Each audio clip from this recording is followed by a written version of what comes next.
करता है, तर्पण करता है, श्राद्ध करता है, पिंड करता है।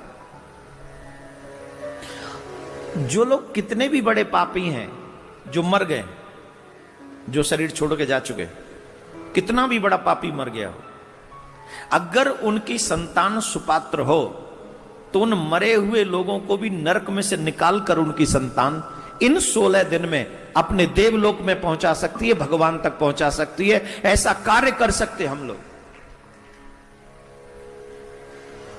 एक्चुअली संतान इसलिए संतान उत्पन्न नहीं करते कि हमारे बाद हमारा वंश चलेगा या हमारी संपत्ति का बारिश होगा।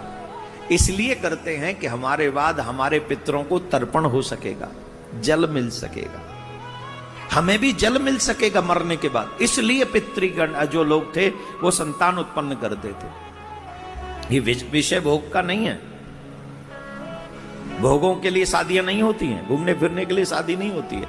एक सुयोग्य संतान जो हमारे, जिसके लिए मैं बार बार रोता आया हूं आपसे कथा में, बार बार कहा है आपसे कथा में। अच्छा चलो बताओ, कितने लोग ऐसे हैं जिनको ये पता है कि श्राद्ध में ये खाना चाहिए और ये नहीं खाना चाहिए, ये बनाना चाहिए और ये नहीं बनाना चाहिए? मालूम है किसी को? मालूम है? चलो कागज पेन ले लो, जो भी आस्था पे सुन रहे, यहां सुन रहे हैं या यूट्यूब पे सुन रहे हैं, सब लोग कागज पेन ले लो। मैं बता रहा हूं, अब जो गलती हो चुकी है उसे भूल जाओ। भूली ताए बेसारी आगे की सुध ले। मैं आपको कुछ चीज बता रहा हूं जो आज के बाद जब तक पितृपक्ष रहे आपके घर में नहीं बनना चाहिए। एक दो नहीं है, लंबी लिस्ट है, इसलिए लिखने के लिए कह रहा हूं। लिख लो, मोबाइल में टाइप कर लो। दिमाग तुम्हारे इतने अच्छे हैं नहीं जो याद रह जाए। मैं गारंटी से कह रहा हूं तुम्हारे दिमाग इतने अच्छे नहीं है। क्यों? जितना मोबाइल यूज किया दिमाग एकदम गधा कृपा पात्र हो गया है। प्रभु कृपा पात्र अब हम लोगों का दिमाग नहीं रहा, गधा कृपा पात्र हो गया है। अब जितना फोन याददाश्त नहीं रहती अब उतनी। पहले 150 नंबर याद रहते थे, फलाने का ये नंबर डायल करो। अब 10 भी हो तो बता दो, सब लिस्ट में पड़ा है, काहे का याद करना है। चलो तो लिख लो, मैं सभी को बता रहा हूं क्या क्या पितृपक्ष में, ध्यान से सुनना। अभी आप लोग राजमांस नहीं बनने चाहिए,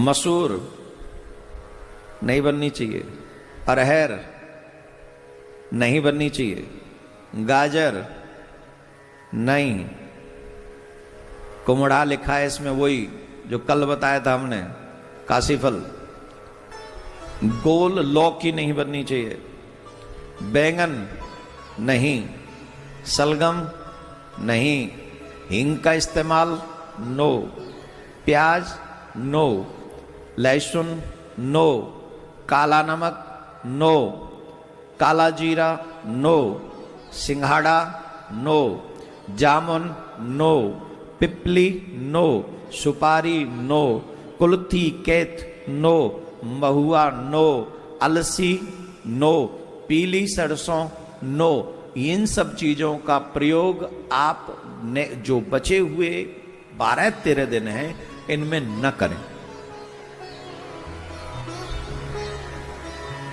अब आप कहेंगे फिर क्या करें? इनके अलावा जो कर लो।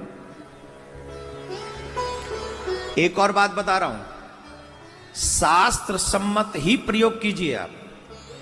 एक और पाप हो रहा होगा आपके घरों में, गारंटेड हो रहा होगा, जिससे पितृ प्रसन्न नहीं हो रहे होंगे।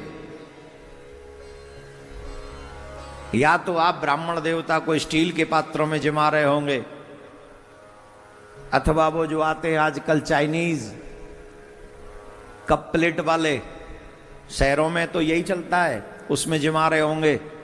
हाँ या ना? हाँ या ना? स्वीकार्य नहीं है, स्वीकार्य नहीं है। पितृगण स्वीकार्य नहीं करेंगे। पितृगणों को जो ब्राह्मण देव आपके यहां भोजन करने आए उनको सिर्फ पत्तल पे भोजन कराओ। पत्तल लाओ, पत्तल में भोजन कराओ, वो आवश्यक है। तो महाराज क्या क्या बना में फिर? क्या क्या प्रयोग कर सकते हैं अब बता दो, हम वो भी बता रहे हैं, क्या क्या बना सकते हो वो भी लिखो।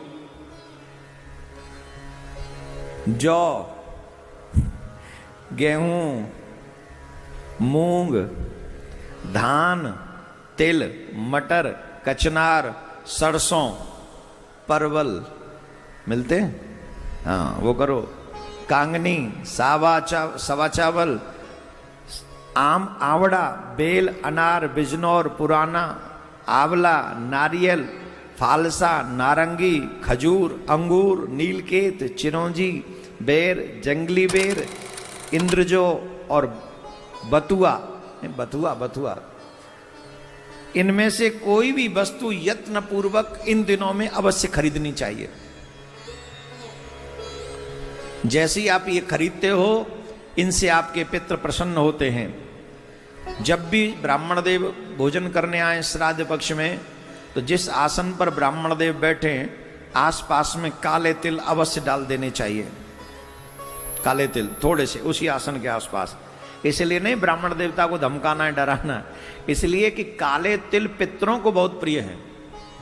आपसे एक और निवेदन कर दूं, जब आप पितरों को तर्पण करें दक्षिण की तरफ मुंह करके, कितने लोगों को तो पितरों का तर्पण करना, जल देना भी नहीं आता होगा। कैसे देते हैं जल पितरों को? सूर्य भगवान को जल देते हैं ऐसे, अब मैं कैसे करूं, ये माइक अड़ रहा है, ऐसे सूर्य भगवान को जल देते हैं ऐसे, ठीक है।